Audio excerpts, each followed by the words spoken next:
I'm Pat Miller, and this is the Professional Photographer Podcast. Thanks for joining us on the Professional Photographer Podcast. I'm your host, Pat Miller, and we are live at Imaging USA 2025 in Dallas. This has been a great show. We're presented by Sony, and I'll gush on their gear in a minute, but you are here to learn. This is the Scale Your Influence series, and on the show today, Sidney Diongzon. We're gonna have a great conversation about what it takes to be a great YouTuber, not only the technical side, but how do you handle comments from the audience? How do you manage your work week and get it all done? And some of the stuff that he's learned along the way, reviewing gear and making a life as a YouTuber. You're gonna love the episode. We'll get to it in just one moment. Now, the set here today is bananas.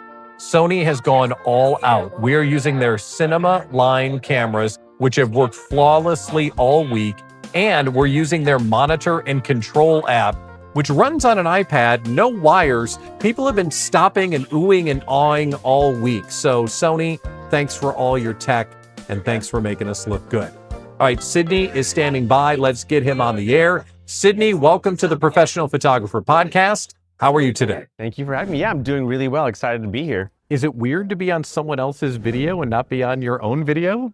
Not so much. For one, I'm Filipino, so I love being on camera.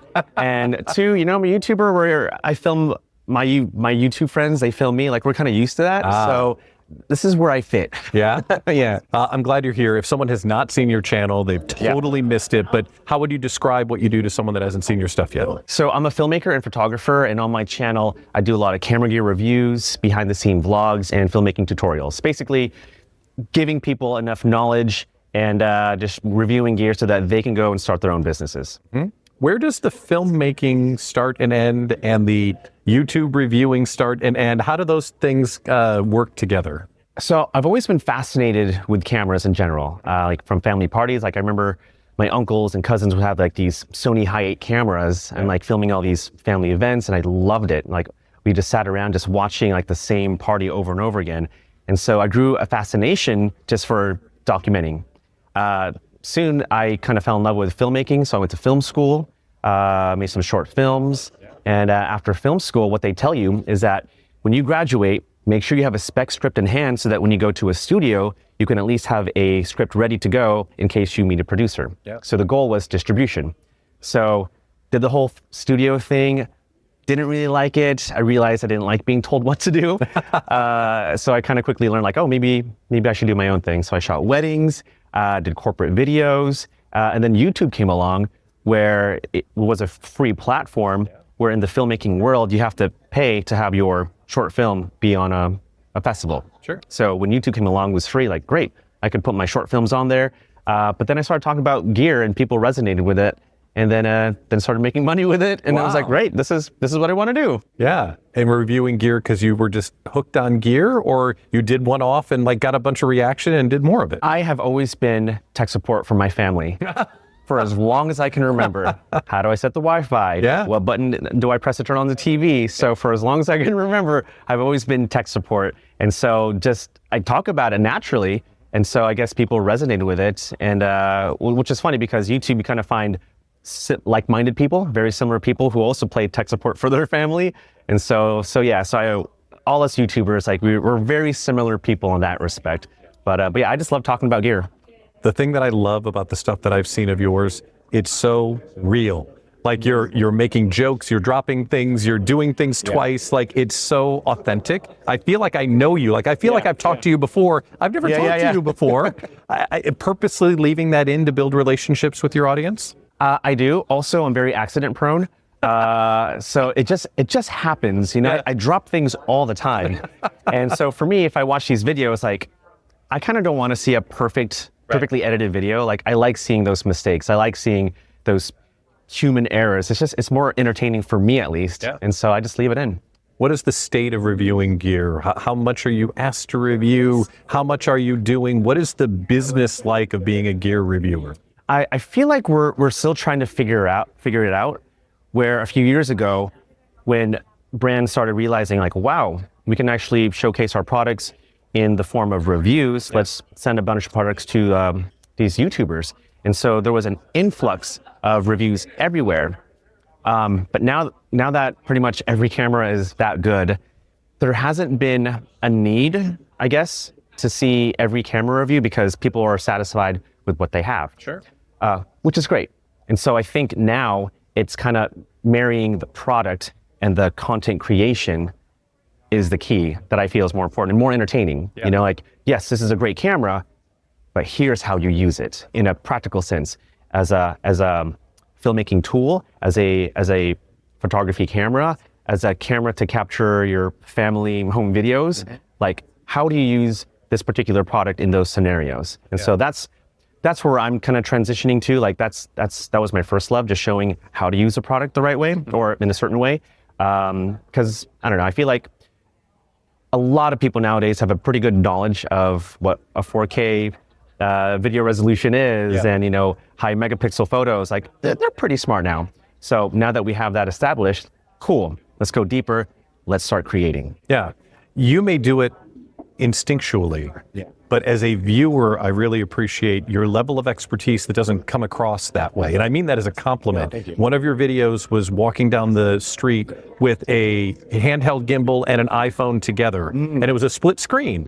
And you were talking about it in a way that, as a layman, I could understand, even though I know that you're, you know, Michael Jordan understanding of the technology, but it's very approachable. Is that something that either instinctually or purposely you're doing? Oh, 100%. It's like when my friends ask me, how does this work or how do I do that? Like, I have to meet them at their level. You know, I may know certain things and that's fine, but like if I do, in that example, iPhone, gimbal, like that's something anyone can relate to. Right. If my friend was standing there right next to me while filming that, like they can actually see what I'm doing. They understand it. Like, oh, okay, there's benefits to using a gimbal versus your phone.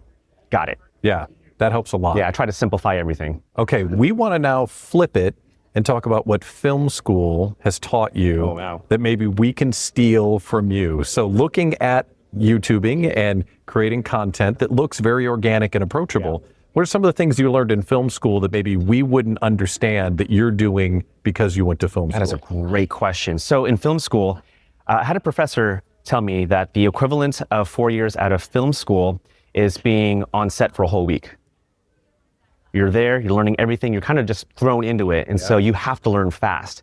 And so we have a bunch of content out there teaching you how to set up a YouTube studio, how to light your set, you know, how to do this, how to do that. But you can't really learn it all until you actually do it.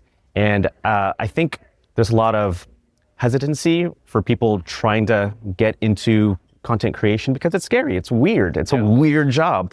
And so if you don't press record, you'll never know what's going to happen. And so at film school, just when I was thrown on set, like I was afraid, like I didn't know how to hold up a boom, I didn't know how to do this, but I'm like, I got to get over that. I just got to do it. And I learned so much by just being on set.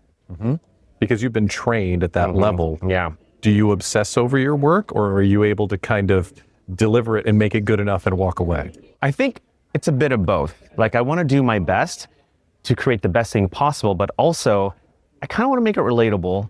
And also I don't have that much time. So I can't always fine tune a video for weeks and weeks and weeks. I just got to put it out there. Let's talk about time, because YouTube's a big place. You can fill it with a bunch of stuff. Obviously putting a lot of content through the pipe can wear you down, and it's part of a process of making sure that you're in the right place to create. So how do you manage your time and make sure that you can keep going? Yeah, this actually took a long time for me to figure out, because when I first started YouTube, I was excited. I wanted to do everything. I want to shoot all the time, not realizing that it kind of, took away from my time sleeping or spending time with my family. It consumed me. And maybe there's some truth to like, you got to be a little bit obsessed about doing something to be successful, but that's not really sustainable. And so I figured out boundaries that I place myself in, or a better way of saying it, I've set systems that's helped me become efficient. So for example, I know Mondays are my pre-production days. Like I don't do any filming. I plan what I'm going to film for the rest of the week. Like I either call up places like, hey, I'm going to film here. Is that okay? Or I look at the weather and be like, okay, Wednesday is the best time to film. I live in Dallas, so it's it changes every 10 minutes. So I do all my planning on Monday. I do a bit of admin too. And then Tuesday, Wednesday, and Thursday are my filming, editing days. And then Fridays are more admin, marketing days. And so I do a lot of outreach. I pitch ideas to brands. And so once I know those days, then I'm good. I can fly. And then the weekends, I do nothing. I relax, I rest, I play games, I hang out with my family. And so, so for me, the way I work, if I know my boundaries, great, I will excel on Monday doing admin and pre-production, and then I'll excel Tuesday, Wednesday, Thursday, filming, and then Friday, that's marketing day. What's the go-to game on the weekends? Call of Duty. Heck yeah. 100%. Absolutely. I'm a hardcore Call of Duty Zombies fan, and I just love the story. It's just so fun. And now that my kid's a bit older, like we kind of play together, which is really great. And so it's just fun. Are they smoking you now? No, 100%. Oh yeah, 100%. Yeah, all the time. They're there to kick dad's butt. That's how it goes. How long did it take you to build that system, to have such a clean operation of on Monday I do this, Tuesday I do this, Friday I do this? It actually took me a whole year to figure it out, because when you're in it, it's hard to figure it out as you're working, right? Because you don't have time to figure it out. But I think it took me to a really, really low place where, my marriage was not really the best. My work wasn't really the best. I was just putting out low-hanging fruit kind of videos that I wasn't really proud of. I'm like, why am I spending this much time making a video that doesn't even get that many views? And so I kind of had to stop for a whole 6 weeks just to rest and just kind of figure it out, talk through, with my wife, what works, what doesn't work, what's a priority, what isn't a priority. For me, I was prioritizing, getting more subscribers, getting the brand deals, getting a certain amount of money or whatever, because I wanted to provide. So there was a good reason for that, but I was going about it in the wrong way. I was excluding my family. I was, or neglecting them. I was just so focused on this. I was home, I was there, but I wasn't present, if that makes sense. 100%. And I'm so thankful for my wife to, help me walk through that, which is great. Sometimes it's a hard conversation, but you kind of have to have that conversation. But morally, I had to have that conversation for myself. If I'm placed in a corner and I have no place to go, for me, the way I work, I have to figure it out. I have to figure out solutions that's going to help me, because if I listen to somebody else, it's going to be hard for me to listen, even though they're offering good advice. But just knowing how I work, I got to figure it out. But also humble myself. I should listen to my friends and my family. I need to listen. And so it was a very humbling experience. But then it took an entire year just to figure out, okay, how can I go from here, this bottom pit, to where I need to be, where I should be. And it's doing simple things okay, sleep more. That's one thing I can do. Great. I feel better. All right, what else can I do? I should probably start going to the gym, Moving, Yeah, so, and then designating days to do certain tasks, you know what I mean? And then, when the weekend comes, okay, don't do anything. And so those simple things, which is very simple for anyone on the outside looking in, it's very hard to do when you're in it, because you're so focused on getting that goal, right? But if you step back, I can't operate if I'm always exhausted. You know what I mean? So if I set these things in place, for me specifically, it may not work for everybody else, I know that'll get me to where I'm operable, if that makes sense. At your level, still the treadmill of expectations. Still happens. That there are folks like myself, if I could get to 10,000 subscribers. For your level, 100,000 subscribers. Now I got to get to 250. I got to get that still is a thing, isn't it? It's still a thing. And for me, I grew up in a Filipino family where having straight A's was expected. Being a doctor was expected. So I grew up with expectations. And so I was just pressured right from the get, you know what I mean? And also going to schools where they're very smart kids and you're just constantly competing, where, that's, looking back at it now, it's wow, that's actually not very healthy at all. You know what I mean? Be competitive, do your best, but also learn when to step back. And so that's what I'm trying to apply to myself, because I'm trying to apply that to my kids. It's I want you to do your best. If you don't get straight A's, that's okay. I still love you. You know what I mean? I'm going to do my best. If I don't get 20,000 views in the first week, that's okay. Next week's a new week. I can try again. And so releasing myself from that pressure has been really helpful. Setting systems in place has been so helpful. And just kind of knowing where you're at. Like if I know I'm in a good place and I can film 2-3 videos in a week, cool, I can do it. Yep. If I'm not in a good place and I need to film, maybe if I can only film 1 video or no videos, then that's okay. I'm gonna let that go. There's always next week, there's always tomorrow. I'm a big believer that celebration kills imposter syndrome and the feeling that we're not good enough. Yeah. And you don't have to answer this if you don't want to, but I want you to think back to some videos that you've put together. When's the last one that you put out that you thought that met my expectation? That one was really good. And how do you celebrate when you ring the bell in a way that you're proud of? Yeah, it was a video about this tiny adapter from DJI, and I had just gotten it, and I didn't make any plans at all. Yep. But it was like, wow, this is actually really fun. It's a beautiful day. Okay, let's just go. No plans, let's just film something fun, whatever. So I was filming this video in a park, and it wasn't the best video at all, but I kind of made everything probably within 2 hours. Wow. Yeah, within 2 hours from start to finish. It was that simple. And I was expecting like maybe a couple thousand, whatever. Yeah.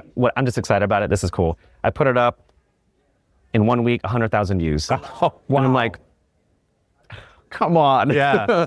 But I enjoyed making that video, and that was one of those moments where I was like, okay, all right, this reminds me of the videos that I used to make. Yep. I simplified everything. I was very happy. I was very joyful. I just filmed in the moments. I didn't plan a shot. I didn't plan the wide exposition shot. I didn't fly a drone to set up the scene. I didn't do any of that stuff. I didn't even shoot it in log. I like where you have to color grade. I just wanted to film it straight out of the camera. I wanted it to look good. And yeah, it ended up becoming one of my best videos I've ever made. Isn't that crazy that when you get closer and closer to your inspiration and joy, sometimes those are the best things? We need those reminders. Man, for sure. Okay, before we get out of here, when you have that many pieces of content in front of people, you get to have experiences with people commenting on your work and sharing feedback. How does that go when you're running at your velocity? It's funny. I get those negative comments all the time, and some are so ridiculous and some are a bit cutting, but then, and I used to get offended a lot, especially when I first started out, but then the more content that I make, the more of those comments that I receive. But to me, it really feels like online road rage. It's this thing that I'm making up. It's the road rage thing that people go through where they're so angry at somebody, they're saying these curse words or doing all this stuff.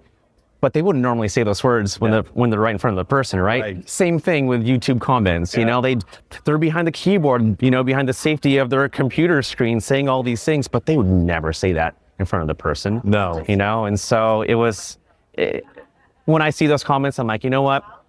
They're probably having a bad day. They're probably taking out their frustrations on me because I'm a punching bag. It's easy to do that, right? Behind the safety of your computer. And so, in fact, there was a moment, now that I remember this, there's this show called NAB. It's a huge video production convention. A guy comes up to me and he goes, hey man, I love your stuff. I just want to say I'm sorry. I'm like, oh, for what? It's like, I said something negative a couple months ago, but you're totally cool in person. I just want to say I'm sorry. I totally forgotten about that comment. Right. I'm like, oh, cool. Yeah, see, again, you wouldn't say those bad things in front of a person, but it's just, I think you just gotta take whatever those comments are with a grain of salt. They're probably having a bad day, but just go about, do your business. It's a great conversation. Sidney, thanks for coming on the show. I appreciate it. Pleasure. Loved it. It was great. Thanks for tuning in to the Professional Photographer Podcast live from Imaging USA 2025. And a big thanks to Sony for making this look great. Well, as great as you can make this look, but we appreciate you being here. So here's what's next. You need to like and subscribe to this podcast feed because we release this show every week where I get a chance to sit down with the leaders in the industry, and our point of view is to help you build a better photography business. So like and subscribe, and if you want bonus points, I'll email them to you. You'll get bonus points if you leave a comment on this episode. What did they share on the episode that you want to make sure that you're going to put into your business so you can get further down the road? One other way you can get further down the road, become a member of PPA. If you're watching this and you're not a PPA member, Come on, bro. You are missing out of all the good stuff that PPA provides. I'm talking about equipment insurance, top-notch education, and a community of photographers around you that are serious about improving their craft. If you want to know more, go to ppa.com. That's ppa.com. At PPA, you belong here. Thanks again for tuning in to the Professional Photographer Podcast. I'm your host, Pat Miller. We'll see you right here next time. Talk to you soon.